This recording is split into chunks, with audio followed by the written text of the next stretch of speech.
900 yon, di ba? Lagay mo, 900.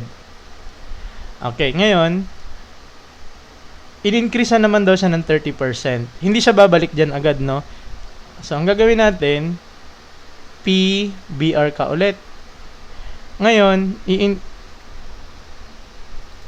kung kanina, inadan natin, ito kasi increase na, ay, ni-reduce natin ngayon, increase naman. So, yung 100%, ma-minusan mo ng 10%, magiging, add ka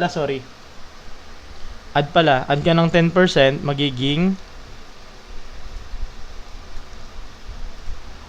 110%.